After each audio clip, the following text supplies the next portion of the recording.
Hello everybody, welcome back to the channel. My name is Ron, and today we're going to be doing another bracket fight of Killing Floor 2 weapons.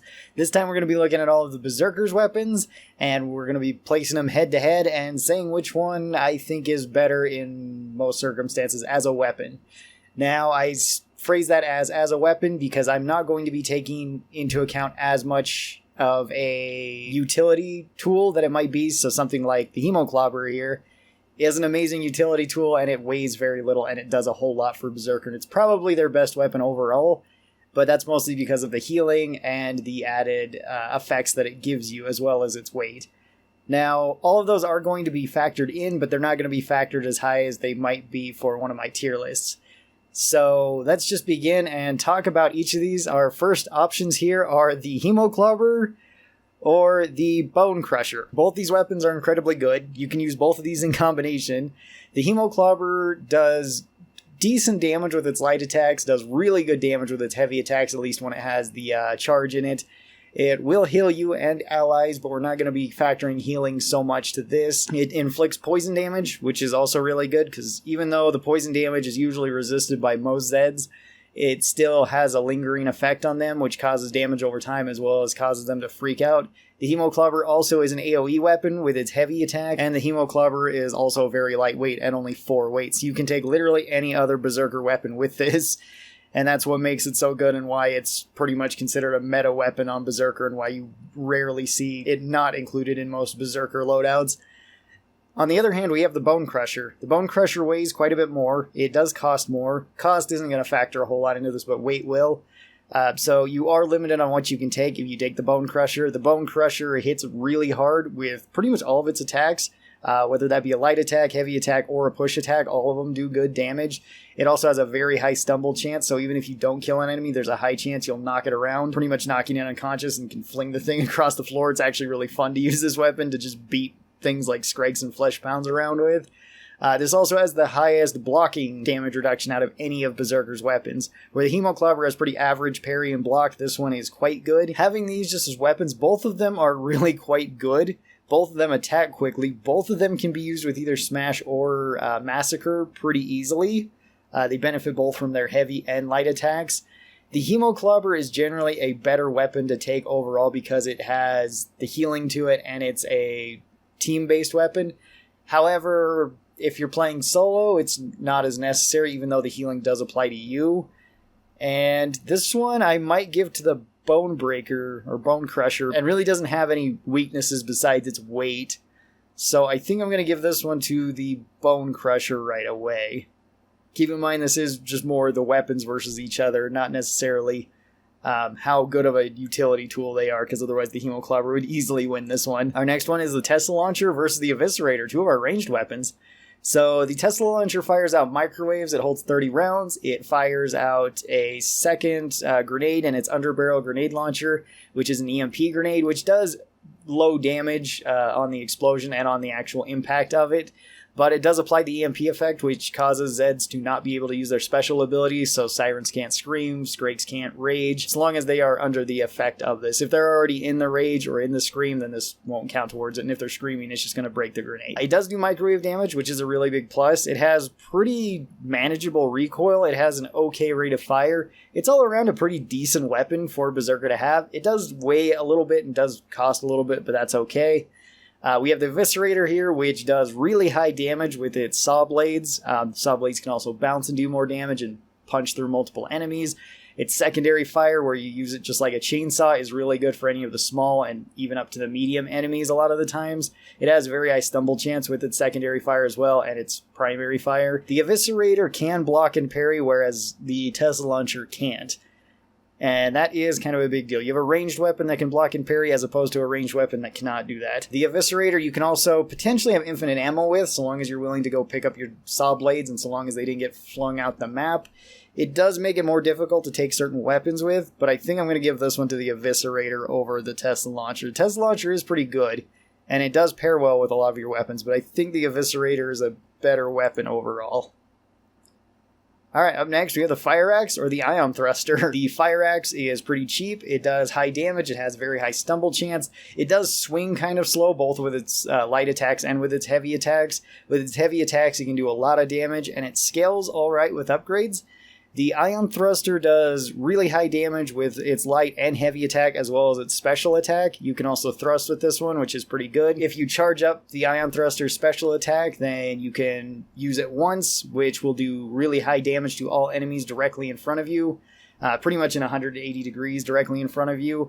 And it reaches out the furthest out of any melee weapon in the game at like 4.5 or 5 meters worth of reach, which does give it a pretty good advantage. It also has longer reach than most other melee weapons just with its light and heavy attacks. This one has essentially the same attack patterns as the Katana, so if you're familiar with that, you'll be familiar with the Ion Thruster. If you want to build up its charge faster, you get charges based on however you're attacking enemies or however you're blocking and parrying enemies. Parrying will give you the most amount of charge, so if you can parry well, you can build this up fast, and heavy attacks will build it up points-wise faster, but light attacks could potentially build it up faster than the heavy attacks would, depending on how many enemies you're hitting and what type of enemies. Both these weapons do well against large Zeds. The Ion Thruster definitely does better against small Zeds, and the Ion Thruster does have its special ability. The Ion Thruster is heavier than the Fire Axe, but not by a whole lot, and it doesn't make it so heavy that it becomes real awkward to take another weapon with. For this one, I'm going to give it to the Ion Thruster. Also, the Ion Thruster does damage over time, which is pretty nice. And I think this one wins here. Alright, the Katana versus the Pulverizer. This one's a really good matchup. So, the Katana does much better at light attacks than the Pulverizer does, and the Pulverizer does much better at heavy attacks than the Katana does. The Katana's heavy attacks are kind of disappointing. They take much longer than... Well, they take a decent amount of time to swing, as opposed to just spamming light attacks with it. Spamming light attacks and stabs are generally the best way to use the Katana. Its block and parry is pretty good, same with the Pulverizer. Both these weapons are pretty good. The Pulverizer definitely hits harder than the Katana does, at least with its heavy attacks. With the light attacks, it statistically should hit about the same as the Katana, sometimes harder depending on what enemy you're hitting. But the Pulverizer has a higher chance of stumbling enemies, and when they're stumbled, they have a less likely chance of having effects like their head being knocked off. So in that regard, light attacks with the Pulverizer are kind of a hard sell, at least in my opinion. Heavy attacks are the way to go with it, where it does an extremely heavy hit using one of those shotgun shells that it has attached to it to cause an explosion on any enemy that you hit, as well as an explosion outward that deals damage to all nearby enemies. So you do have some AoE damage with this. This weapon is also incredibly strong against flesh pounds. It does okay against Skrakes, but I think the Katana might actually be better against Skrakes simply because you can spam light attacks so fast with it and spam parries and blocks with it so quick. The Katana does have one unique ability, which I guess is worth mentioning, even though I don't think it plays a huge factor in this, and that is you can do a draw attack with the Katana. You can do this by switching to the Katana from another weapon and holding in your heavy attack. This will cause a draw cut where you pull the Katana out and attack in a horizontal pattern, hitting all enemies. It's kind of cool, but ultimately not really all that useful. It doesn't provide a whole lot of value in the actual game. It's just kind of a fun trick that you can do with it. The Katana is much more lightweight than the Pulverizer. I believe the Katana weighs 4 or 5, and the Pulverizer weighs 6, I believe. So you can take more weapons with the Katana, but I don't think that that's a huge factor here. So this one, if you're dealing with only small enemies, both these weapons do quite well. The Katana will probably outdo the Pulverizer unless they're extremely tightly grouped, in which case the Pulverizer will probably do that thanks to its heavy attack. If you're fighting large enemies, though, I think the Pulverizer will do better. So I'm going to give this one to the Pulverizer. Although the Katana is a really fun weapon and I do enjoy using it. Ooh, we have another good fight right here. This is the Bone Crusher, or Bone Breaker. I'm sorry if I'm getting this name mixed up, I always do.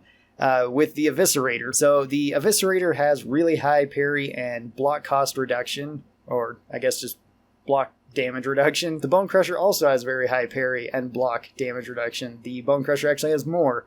Both these weapons come in at kind of an awkward weight. So it's a bit difficult to pair them with other weapons. The Bone Crusher is 8 and can go up to 9. The Eviscerator is 9 and can go up to 10. This can make it a little bit difficult as to which one you want to pick. The Eviscerator is a ranged weapon, so you do have that advantage. The Eviscerator benefits pretty much only from Smash. Massacre doesn't really help it all that much, whereas the Bone Crusher can benefit from either one, so it's more flexible in playstyle. So with that in mind, you could argue the Eviscerator is better, but I think I'm going to give this one to the Bone Crusher because of its versatility and a little bit more flexible than the Eviscerator is.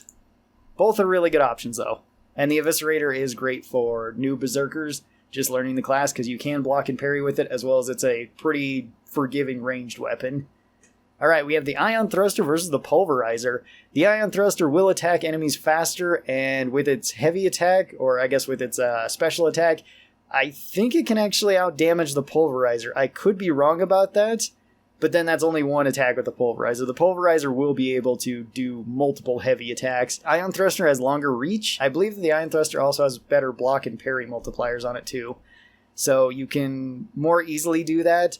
Against crowds, again, if the crowd is tightly packed, the heavy attack from the Pulverizer could kill him faster, but otherwise the Ion Thruster is definitely going to kill him quicker. Both these weapons work really well against large Zeds. I would say the Ion Thruster works better against Skrakes, whereas the Pulverizer works better on Flesh Pounds. This one's kind of difficult, but I think I'm going to give it to the Ion Thruster for having a bit longer reach, having a bit more consistent damage, and doing fairly well against everything, where the Pulverizer seems a little bit more specialized, but can certainly hold its own against pretty much all the Zeds. Alright, now we have the Bone Crusher versus the Ion Thruster. So the Bone Crusher has better blocking, we went over this. Both of these weapons do well with heavy and light attacks, so that's a bonus. The Ion Thruster has much longer reach than the Bone Crusher. The Bone Crusher is not one of the longest reaching melee weapons. You can do the status effect with the Ion Thruster, whereas you have a high chance of stumbling with the Bone Crusher, but that's about it. You don't do any damage over time like the Ion Thruster does. Both these weapons, I think, weigh about the same. I think they both weigh 8. So they can be a little bit awkward to put with other weapons. I think for this one, I'm going to give it to the Ion Thruster for having a more well-rounded setup, although the Bone Crusher is definitely a better defensive weapon. So both are good choices. Alright, next up we have the Static Strikers versus the Nailgun. The Static Strikers are an interesting weapon. They can apply the EMP effect with their heavy attacks. This can make it so enemies like Skrakes, Flesh Pounds, things like that can't rage, as well as Riders can't buff other enemies and Sirens can't scream. That is pretty useful. With their light attacks, they can attack pretty quickly. They do have good block and parry multipliers on them, whereas the Nailgun can't block or parry, which could be a big deal. The Nailgun can do more damage per second and per attack than the Static Strikers can, though. The Nailgun is far cheaper and more flexible than the Static Strikers are. You can take the Nailgun with many more weapons than you can the Static Strikers. Static Strikers are a little bit limited, although you could take both these weapons in combination, and I imagine that would work out just fine. I think I'm actually going to go with more of the flexibility of the Nailgun, even though the Static Strikers might be a better defensive weapon overall, because you can block and parry with them where you can't with the Nailgun. However, your choices are somewhat limited, and the EMP status effect can be useful on the Static Strikers, but sometimes I find it a little bit inconsistent. So I think I'd rather go with the Nailgun. Alright, up next we have the Battle Axe versus the Road Redeemer. The Battle Axe weighs much more than the Road Redeemer at a massive 10 weight. The Road Redeemer weighs 4 or 5, I don't remember. It's the exact same as the Katana. And just bringing up the exact same as the Katana, this is essentially the same thing as the Katana, except for it has a worse push attack, because it doesn't have a stab to it. This does count as blunt damage rather than slashing or stabbing damage like the Katana, which can be better since more enemies are weak to blunt damage than they are to stabbing or slashing damage. That's not a huge factor, and the Battle Axe I think counts as both blunt damage and slashing damage. I could be wrong about that. It might just be slashing and stabbing damage depending on which attack you're doing. Battle Axe is going to hit much harder with its light attacks and with its heavy attacks, especially with its heavy attacks. The Battle Axe benefits way more from a perk like Smash, where it already excels with really heavy damage. The Road Redeemer can use both Smash or Massacre. I find Massacre to be a bit better on it because it attacks so quickly with its light attacks. Against small enemies, the Road Redeemer might be a better choice. Against large enemies, the Battle Axe is definitely going to be a better choice. I think I'm going to go with the Battle Axe for this one for its more heavy damage. Alright, up next we have the Zlighthorn or the Frostfang. So the Zlighthorn is at a 7 weight, I believe, and it's the same as the Frostfang, I think. I think they're both 7. The Zlighthorn has good reach compared to other melee weapons. It's the exact same as like the Katana or the Pulverizer, I believe. It does good damage with its light attacks and very good damage with its heavy attacks. It has a stab attack, which is quite nice and has a pretty long reach with it. It parries and blocks pretty well. You can also parry and block with the Frostfang, which is a big advantage because it's also a ranged weapon. The Frostfang is a lever action shotgun that fires out freezing rounds. The freezing rounds do a decent amount of damage compared to the other shotguns. You have a decent amount of chance to freeze something.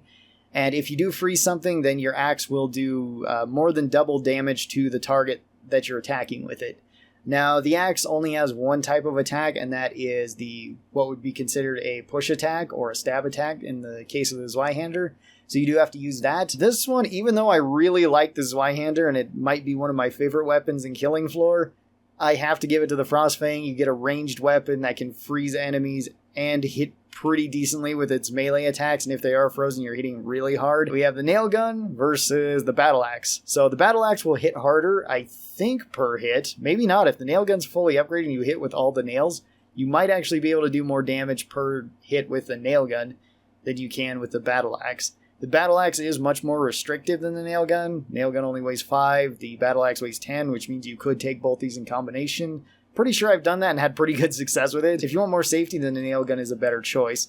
If you want to be more aggressive and potentially be able to protect yourself from heavy attacks, then the Battle Axe is a better choice. I think with this one, I'm going to go with the Battle Axe over the Nailgun. As much as that pains me to say, because I think I like the Nailgun more than the Battle Axe. Alright, we have the Frostfang versus the Crowball. The Crowball is your starting weapon, so that's an advantage. It weighs 5, which is good. It can use slashing or blunt damage, depending on if you're using light attacks or heavy attacks or even push attacks. This one is kind of one-sided, since the Frostfang beat the Zlighthorn. I would say the Zlighthorn is definitely better than the Crowball. It generally hits harder, it has longer reach, it has either the same or better block and parry multipliers, and they both scale decently well with upgrades. But I think since it's already beat the Zlighthorn, and I would consider the Zlighthorn a better weapon than the Crowball, the Frostfang is moving on. You get more flexibility with it, at least in terms of attack, not necessarily in terms of loadout, because you can't take as many things with the Frostfang. But you can freeze enemies, you have a ranged weapon, you have a pretty good melee weapon. It's all around really good. Then we get to the Battle Axe and the Frostfang. Well, the Battle Axe is going to hit harder with its heavy attacks. It's also going to be much slower than the Frostfang, and way more than the Frostfang. You can freeze enemies with the Frostfang, which is a huge advantage. The Frostfang, like I said, can also do double damage with its if its enemy is frozen. If its enemy is frozen, it also can't fight back. So you can kill enemies, I believe, faster with the Frostfang than you can the Battle Axe. For this one, I'm also going to give it to the Frostfang. I think the Frostfang blows the Battle Axe out of the water. It's not even really that close.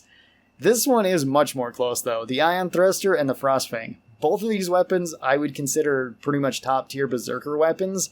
The Frostfang deals less damage than the Ion Thruster. The Ion Thruster weighs 1 more than the Frostfang, so you can take both these weapons in combination at 8 and 7, I believe.